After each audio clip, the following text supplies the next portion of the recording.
I believe for the public he look too perfect. I know he's good. I won't take that away. Maybe too much perfect. Michael Schumacher will dominate the television, will dominate. Initially, his speed completely destroyed my head. One dreads to think how rich this man will become by the time he leaves Formula One. He just never backs down. Michael Schumacher In his is dry prepared patch to be at the utterly peak of his ruthless ability. about getting past. I think the crucial thing with We're at war, on and off the track. He is very much an individual. He wanted to protect himself. I think he's enormous. What surprised me, I think he would be more like us. He knew that if he could get within leagues as well. See, whoever was His maintenance minister. the best driver in the world.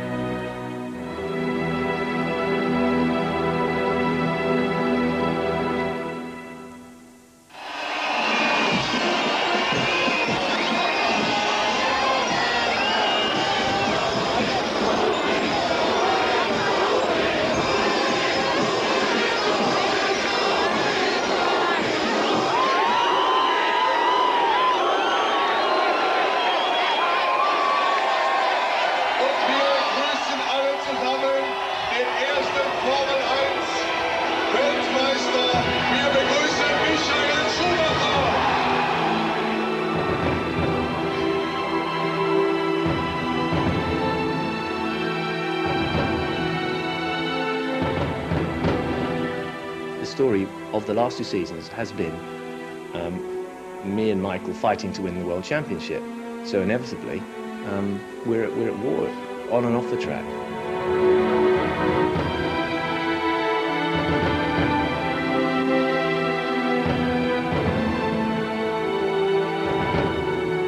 Every time we thought we'd win, whether it was Damon or myself, Michael seemed to come through and win, so that became a bit of a crushing blow towards the end of the season.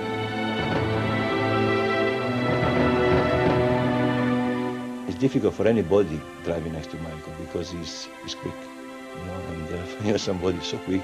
I believe everybody have the same difficulty next to Senna. What surprised me about him right from the get-go was his confidence, his personal confidence, bordering on arrogance. There's a very fine line between the two. He's very, very highly paid. He is an achiever. He's ambitious. He's enormously aggressive, and he is there to win.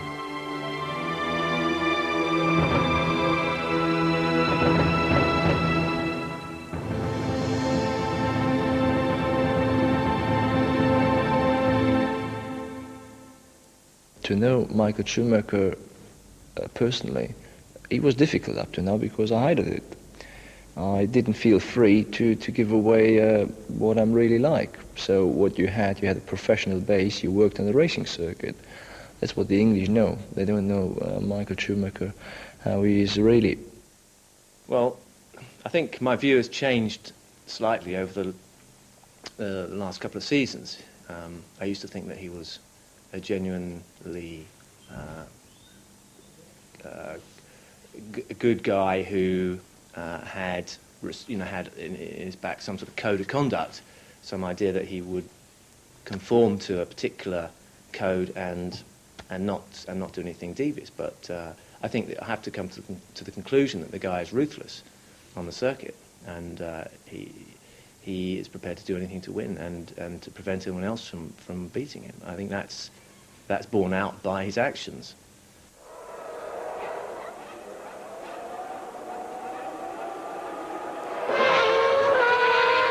Now, he started from third on the grid. The conditions were adverse. He was down to 5th place at one time. But Schumacher clawed his way back, and he comes upon Jean Alesi at the chicane, which is a place you wouldn't ever dream of anybody passing someone. It was tight, they actually did have slight contact. But if you physically went out on the circuit and looked how narrow that part of the track is, it's virtually impossible for one car to get through there cleanly, let alone two. And with almost unprecedented daring, he just dived in, and all of a sudden Alesi sees this Benetton alongside him and had no option but to give way.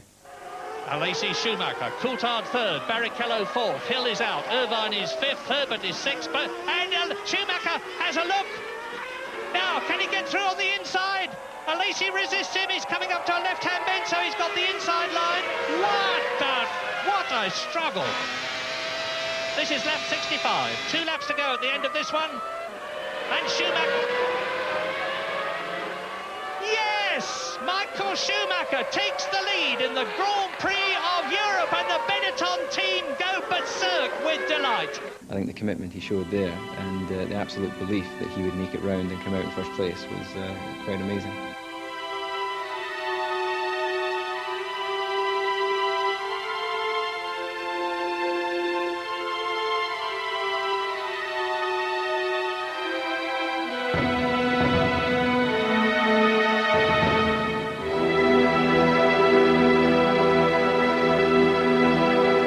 You can beat him. I beat him in 92 in the last 12 races of 92. I scored more points than him, and I regularly beat him in the race, because he's a bit like Senna in his computer is not the idea that somebody else can go faster in the same equipment, and you can rattle his cage and you know exactly when you've done that, because he will wander over almost as if he's owning the team, have a look at your timesheets and nod his head and wander off again. At that point I realised that Schumacher's concerned about what you're doing and cannot understand why you're doing that lap time. So like anybody, he is beatable, but you've got to get up pretty early in the morning. Oh, you can see the real racers, the people who have grown up, you know, developed as a teenager through karting. You can see the ones who instinctively make a move rather than having to actually think about it, they just go. And I think that's one of the differences you see in many of the races between Michael and Damon. Nearly all the drivers in Formula One today, and certainly over the last 10 years, started in karting, and I think it's an absolute ideal grounding for future Grand Prix drivers.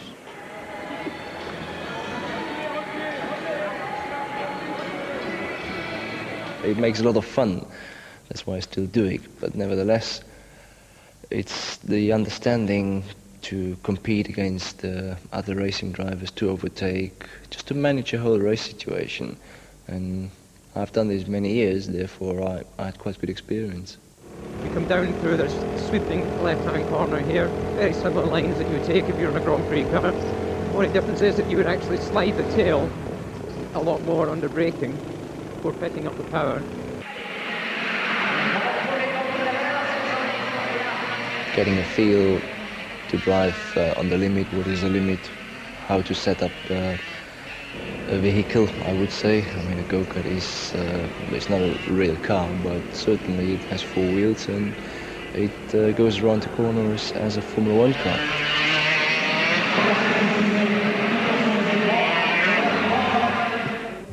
Ja, halt schon vielleicht mal Europameister oder Weltmeister zu werden. Im Kartsport?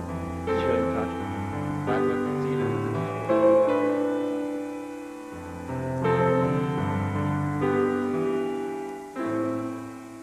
I was very young.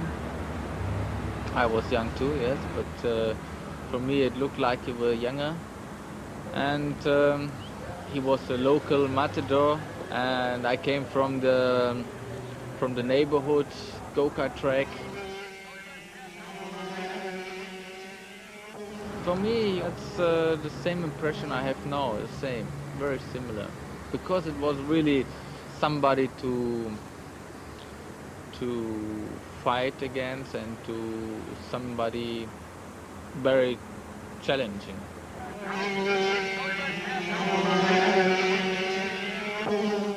It's just pure racing, and kart racing, it's bumper to bumper. You don't have this loss of downforce that you get when you race in Grand Prix cars or even Formula 3 or below. And I think that's the aspect where the drivers really develop, and that's their racing ability. I think Estoril was a very interesting example of Michael's thinking as a racing driver, because we weren't as strong as Williams at Estoril, but it was critical we finished and tried to beat Hill. So the overtaking manoeuvre Michael performed on Hill towards the end of the race, if you watch the previous 2 or 3 laps, he was practicing that manoeuvre, and he was moving across to the side of the track that he had to use to perform that manoeuvre to clean the track and get used to the performance of the car through that part of the track. So he's cleaning it and making sure he could perform the manoeuvre.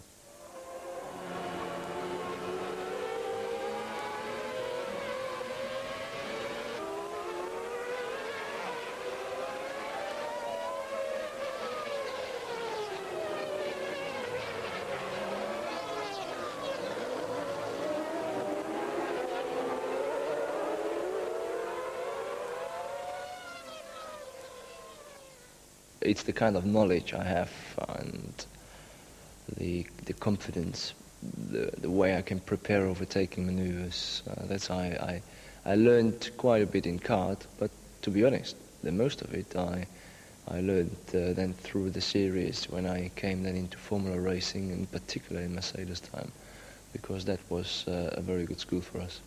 Die Benzinkontrolllampe, wenn das Benzin ausgeht, geht drüben Verbrauchsanzeige.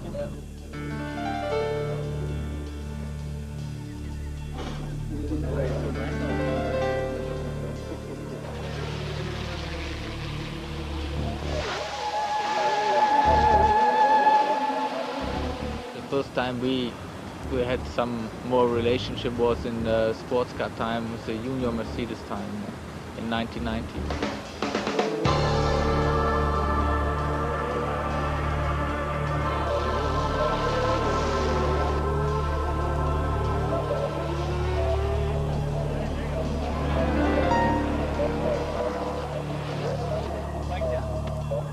He never really seeked advice as such. He loves to talk about things and see what people think about it. And then he reflects on it and he sort of makes up his mind then, you know. He's not seeking advice as such, you know. He wants to know a few things sometimes, but that's not conclusive for him. Then he has to brood on it and think about it, and then he comes up with his own conclusions. DEKRA, die Fahrzeugsachverständigen, präsentieren die Formel 194. Sein Dankeschön an alle, die Einladung zu einer einmaligen Trainingsrunde. The sport is massive in terms of its media coverage. It is the largest aggregate television audience of any sport.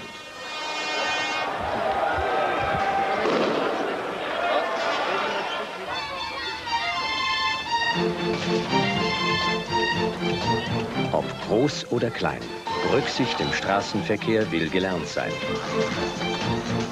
It's a big world out there and everybody wants a part of success, and he knows how to achieve success. We have a Schumacher collection, and at the moment we're up to 28 million a year selling merchandising, just Michael Schumacher. 300 to 500 million people watch every race 16 times a year. Steig ein in die Formel M, komm in den Club der Gewinner. Viel Glück. You know, Michael, I believe for the public, look too perfect, you know, sometimes, you know, maybe too much perfect, you know. He's not like that, because Michael is outside of the business. He's very normal. He's a very normal guy, like anybody else. The marketing value of Michael Schumacher is huge, clearly, because first of all, he's a very clean character. He's very fit. He's a good personality, so he's an attractive personality to be attached to.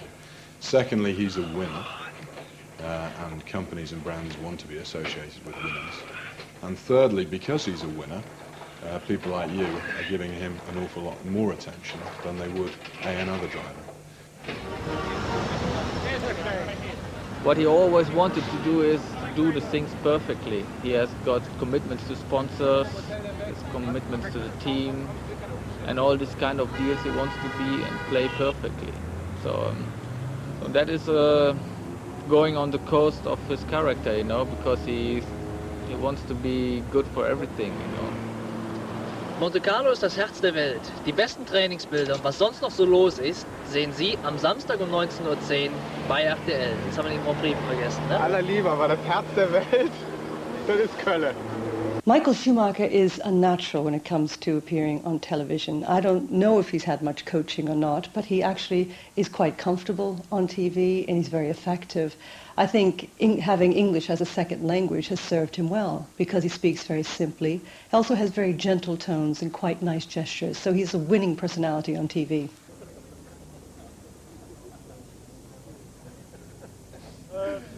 So, jetzt kann ich. Ja. Thema Vize-Weltmeisterschaft hat Michael Schumacher das abgeschrieben. He's extremely warm, he's extremely friendly, he's extremely cheerful, he's totally on top. So everything's going well for Schumacher, but one thing he has to watch out about is projecting overconfidence, looking a bit too arrogant, a little bit too self-satisfied, and I think he's sliding into that.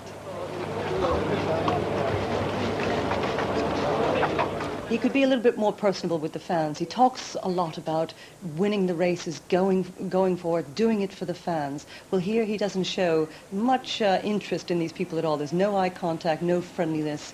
He's doing it mainly because the cameras are rolling, and he knows that. Thank you. When I first saw he was going to be a great driver was in Suzuka 91, when he'd been a big star in the Jordan already. And he'd been driving the Benetton and going extremely well. And finally he had the inevitable big shunt at 130R, very fast left-hand corner at what is a very fast circuit at Suzuka in Japan. And he backed it into the wall, gearbox first, and quite a lot of damage. And I thought, okay, now we're going to see. You know, he's had his first shake-up. He's just, as we all have done, realised that Formula 1 cars are that bit faster, are that bit heavier, and you're going to, you have very big accidents. And I watched quite closely after that, and a little while later he was out in the T-car, and his very first flying lap in the T-car was quicker than any lap he'd done so far that weekend, even before he shunted. So that was quite clear. He had the confidence to overcome a big accident and just get straight back on the pace again. And at that point I realised how special he was going to be.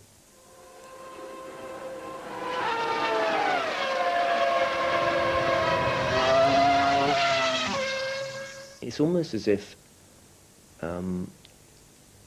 he can't understand why everyone else can't do it. It's a bit like Jim Clark, who apparently couldn't understand why no one else could go as quickly.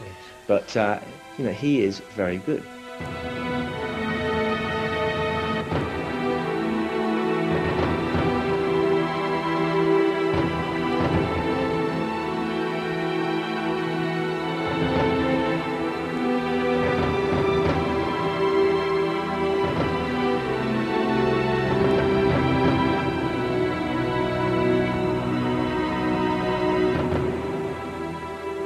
I've watched him testing at Silverstone, and particularly going through Beckett's, a very fast right, left, right sequence of corners. And the speed that he carries into the corner, I mean, I stood there thinking, I don't believe what I've seen. He is so fast into the corner. Well, it's nothing sort of extra special. It's just a way that he controls the car almost with a throttle, instead of where I think the majority of drivers that I've known, someone like Damon, I know David, Gerhard as well, Mika Häkkinen, exactly the same. When they brake, you brake, you change down the gears, and then you might go on and off the throttle. And I think Ayrton was the biggest example of that. When he used to be in the middle of a corner, his throttle movement was so quick, and he was always on the throttle. Where Michael has this braking, changing down, then he's constantly on the throttle straight away. Even if every driver was driving a white car with a white helmet, we could still just about see the technique of Michael Schumacher. It wouldn't be easy, though, and to get a much better idea, we need to look at data recordings taken from the controls, from the steering, particularly the throttle, and also, of course, the brakes. And we've had a rare opportunity to obtain data from the British Grand Prix qualifying from both Michael Schumacher and Johnny Herbert's car. This blue trace is the throttle. When it's right at the top, it's full throttle, and so now we can see the accelerator building up a section of flat-out running before then lifting off and then braking down for the next corner. It's important with a Formula 1 car to be progressive with the throttle, and so we don't see it just going vertically up, we see it progressively increasing, and that's particularly important through this corner, Bridge Corner, because that is taken at 160 miles an hour, and technique is all important to save time. Michael Schumacher approaches on full throttle with the blue line at about 160 miles an hour. Eases back, and then he progressively increases to be on full throttle on the exit, before then lifting abruptly, of course, to brake for Priory. Now comparing this with Johnny Herbert's throttle position, we can see that in fact Herbert keeps on full throttle for longer. Certainly no lacking in bravery, but then he has a much bigger lift to slow the car down more, before slightly raggedly increasing it back to full throttle again. Now looking at the speed trace, the blue line of Michael Schumacher shows his speed increasing all the way up to 160 miles an hour, and then in fact it really rather levels off all the way through the corner, hovering around the 160 miles an hour point before dropping abruptly away again as he brakes for Priory. Now looking at Herbert's speed trace, he's a little slower out of the previous corner, but gradually makes up ground, and so he's virtually as fast on the very approach to bridge. But because of that much bigger lift on the throttle, his speed then drops down quite significantly. He's 5 miles an hour slower in the middle of the corner. Now looking at the steering trace, we can see just how close to the limit the drivers are. On the approach to the corner, the trace is fairly smooth, but then in the middle of the corner we can see from the zigzag lines just how much correction Schumacher is having to make for tiny slides that can't actually be seen, not obviously anyway, from the outside of the car. Now looking at Johnny Herbert's steering input, on the straight it's much the same, but in the middle of the corner he's not so near the edge, and so the trace is smoother. As a result, on this corner alone, Schumacher was 0.2 of a second faster than Herbert, and in fact in qualifying over the whole lap beat him by 1.5 seconds, or 100 meters at the end of the lap. I think the main ability I have is that I have a good feeling for the limit, a very consistent feeling for the limit, and I'm able to run the car for almost 100% on the limit, and that's probably the difference in style, where someone has the ability to do that in the entry of the corner but not in mid-corner, and then the exit again, or the other way around, and I can almost do this all the way around the corner.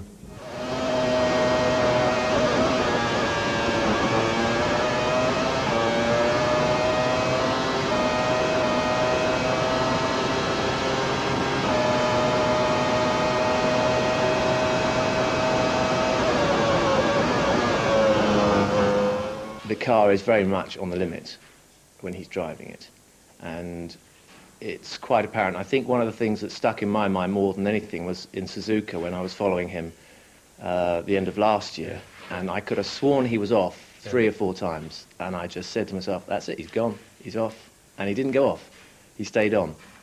And that's the thing that sticks in my mind. He has got a tremendous amount of ability, obviously, but it's this ability also to drive right at the limit for the entire length of the race, which I think makes him, well, has resulted in him winning 2 world championships the way he has.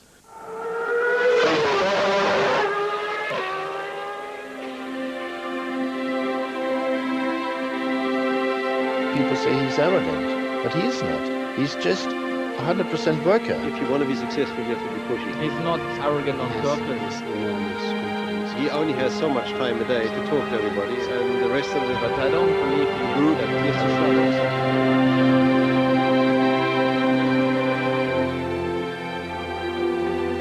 I would say in all honesty that I have never been able to talk to a Formula One driver who is easier to get on with than Schumacher is. Yes, some have been as easy, but not many. People sometimes tell me, he's very arrogant. But I don't think so is that, he's like that.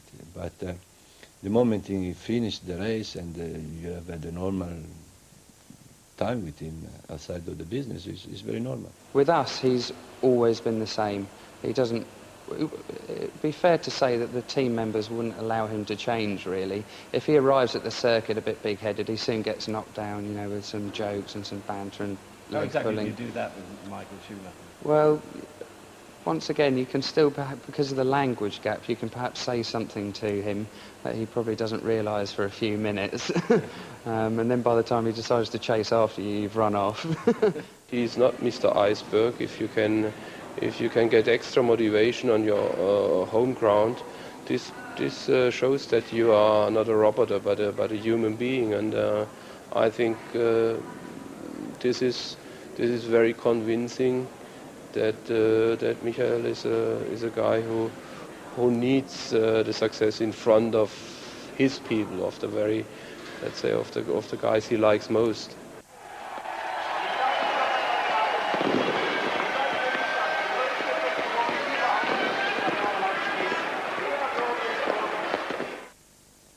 I think you will have it wrong, but the point is that up to now, I'm 4.5 years in Formula One.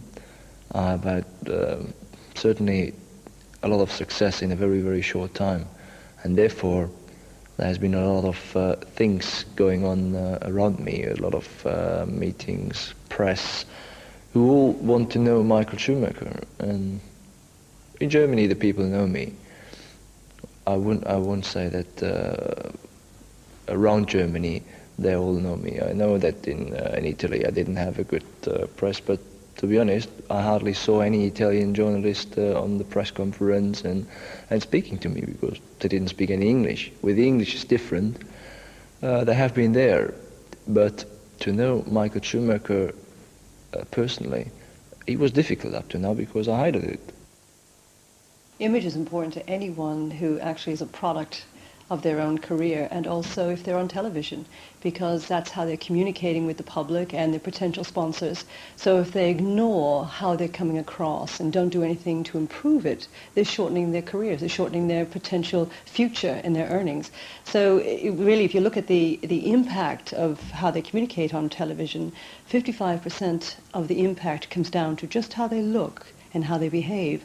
38% of the impact is down to the quality of their voice, and only 7% has something to do with what is coming out of their mouth. So 93% of the impact they have on camera depends on their image. This is the best battle of any Grand Prix this year.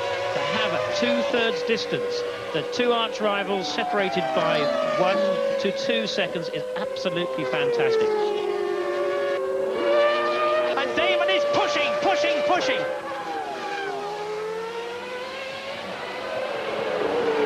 Off! They're both off! We're having a great race. It was going to be an exciting race. I thought I saw an opportunity. Pretty defensive body language here. First of all, why has he sat down? When you're under fire, you never sit down and look up to the journalists, look up to the cameras. You look pathetic in that position. So he should have stood up and held the eye contact at camera level.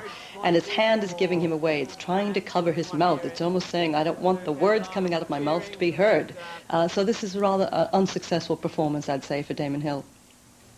He came from nowhere, as I got told from my engineers, and I don't see the sense of doing things like this. In Michael's case, it's quite different. He's stood up, he's looking straight at the journalist, he's calm and composed, and also his voice is very gentle here. His words are very simple, understandable. He looks like a man in charge, much more believable. I mean, it's more or less a situation like in Adelaide, where he tried to dive inside where there was no room also. So I had twice an incident like this where it was absolutely unnecessary, and I can't understand this, to be honest. It doesn't matter what paperwork says. The fact is that certain people in life will dominate. Certain people in life will come into a team or will have a teammate join them. And all will happen is that the teammate that comes in thinking, I'm going to beat Michael Schumacher because I think I'm as good as him, will soon find out that that isn't the case. It's about personality and character, and that's something that Schumacher has and other drivers of that quality have had. And that is why they are the world champions, and that's why Schumacher will continue and be a world champion in the future.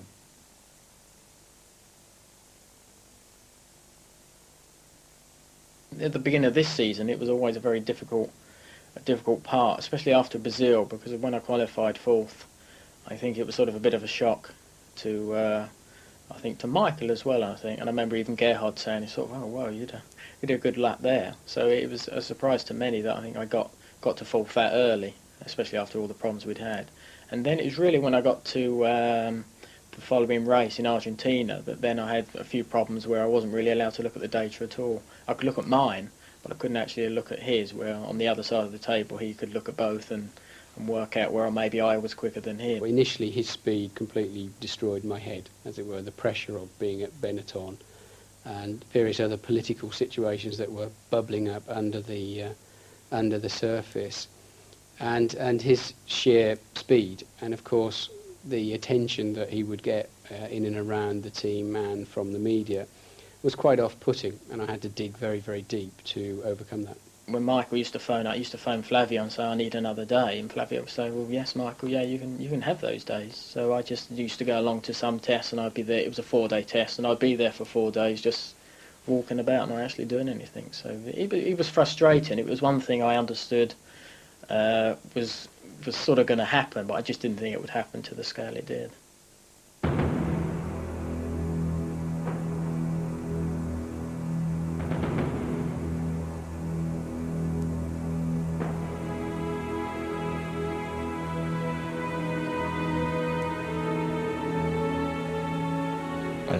I don't think we're going to see another Ayrton Senna, because Ayrton Senna was exceptional and special.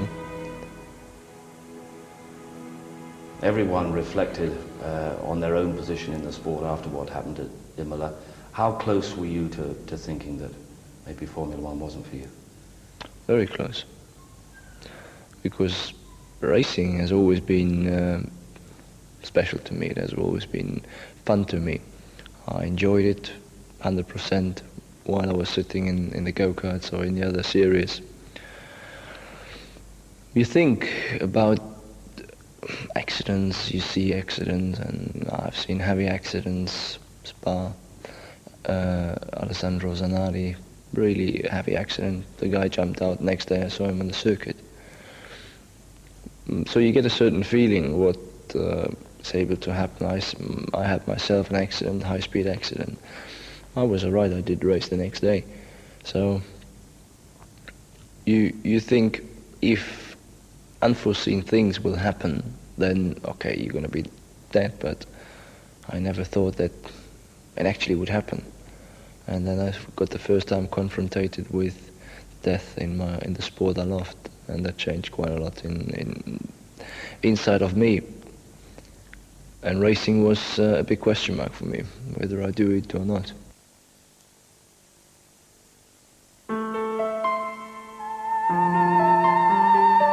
Well, he was always, to put it blunt, one-woman man. You know, he was never looking around for anybody. And you know, since he's married, it gave him, it seems, a lot of stability. You know, he's very settled. Of course, it all went hand in hand with his 2 championships and all that, so it's easy to say. But I think, if anything, it did a lot of good for him.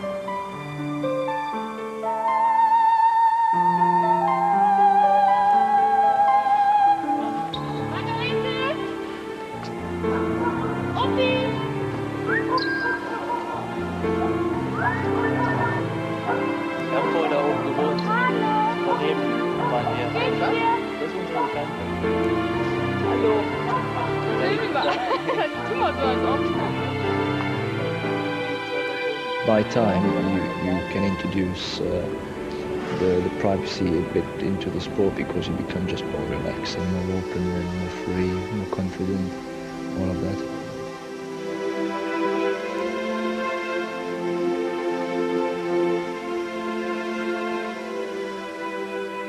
He's not a city man, you know. You cannot put him between people. He needs just go back somewhere where he's just by himself, and that's what he needs also, you know, for many days of relaxing, just be by himself and just to be in the nature.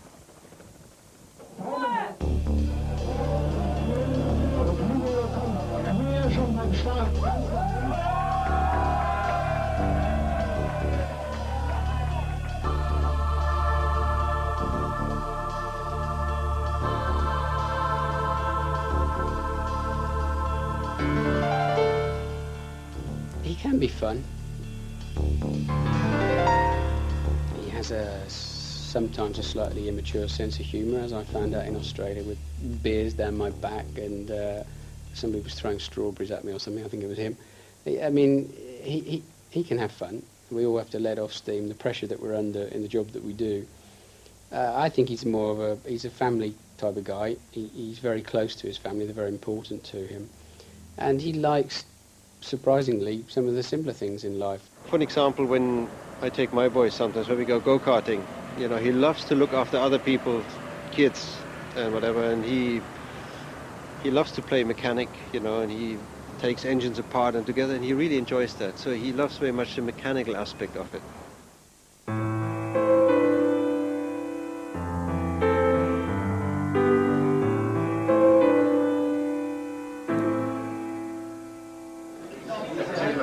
Cheers! Michael, do you want to send a message to the camera? What? Cheers!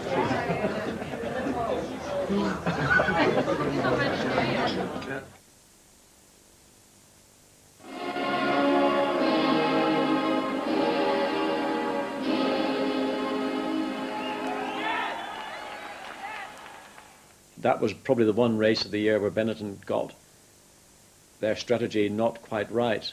And Damon drove an outstanding race. I mean, one of the best races I think he's ever driven in his Formula One career.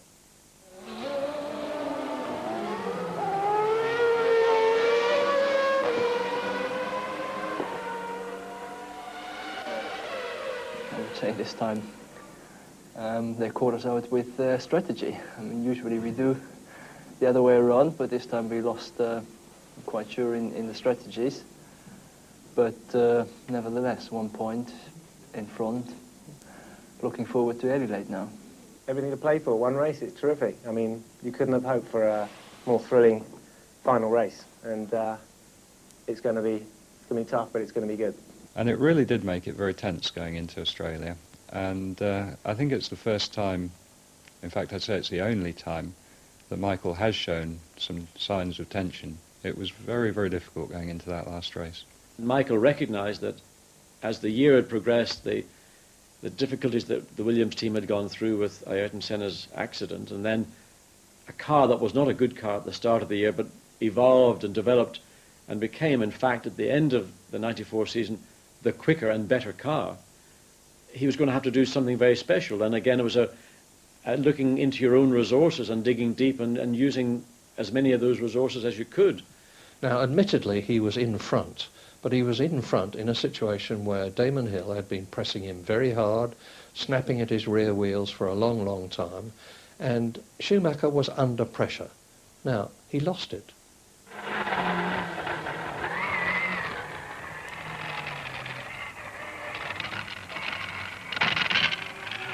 We expected Michael to gradually, after 10 or 12 laps, ease away from Damon, but Damon was stuck there like glue.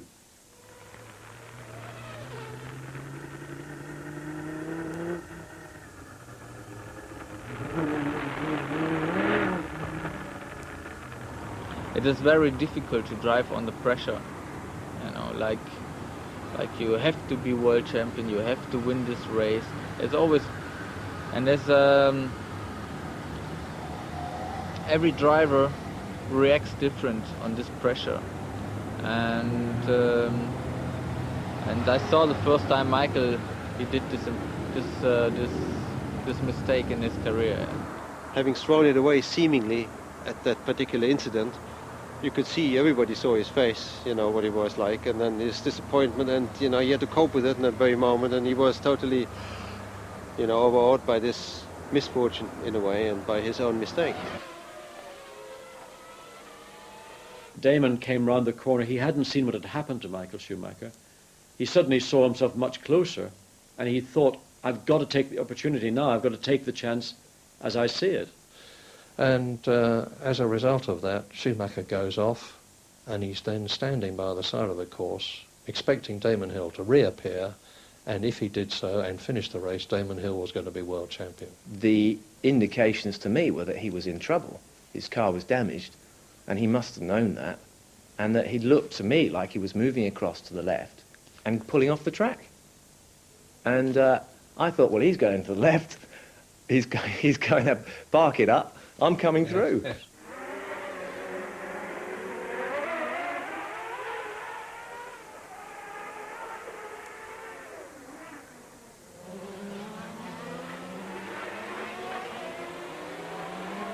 That's the judgment a racing driver has to make in fractions of seconds, and I can't blame Damon for making the move he made.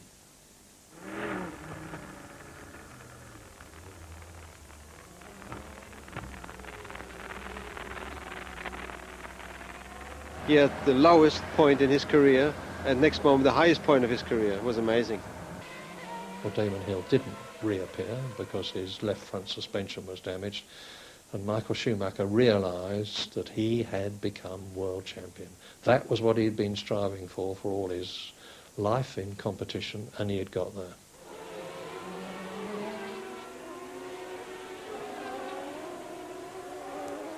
I think you can't credit the guy with the coolness and the ability to think clearly and calculatingly on the circuit during a race, and then turn around and say he didn't know what he was doing. It's either one way or the other. Either he's instinctive and he just does what he does, or he knows exactly what he's doing. And in that instance, Michael Schumacher walked away with the World Championship, and Damon walked away as being the runner-up.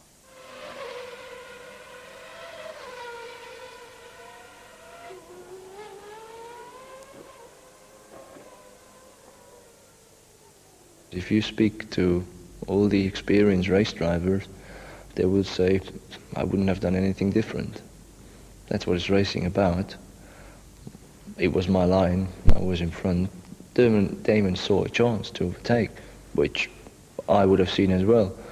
He dived in, but I didn't see a reason to go away, especially as I didn't really notice him over there until he was already very close to, or we hit each other. But if somebody is not clearly in front of you, there's no reason to open up and go by sight. Otherwise, you will call the sport maybe ping pong, which you just have a little bit of fun. But that's in this circumstance when you fight so tight, and if you look at it, I have to say you can have two opinions about it, which I have some understanding that the English will have a different opinion than the Germans, but that's the way it is. In the end of the day, if you ask Damon, he will say, I probably would have done the same. It's too easy to get blinded by everything that he's done that is right. I mean, again, I have to say, he's good, and he's probably the best driver for the last 2 seasons, definitely, to have been on the track. And this year, he has just blown everybody away. He is the complete man.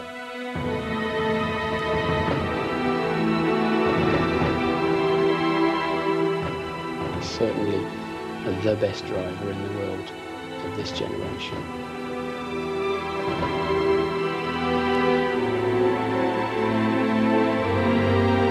Michael Schumacher's first to 6th, and then there's the rest.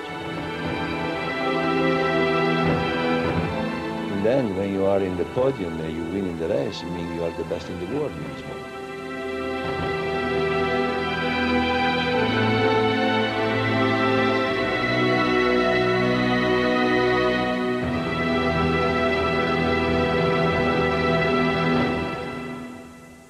Well, there's a rumour that he's a human being, and if that's true, then he has weaknesses.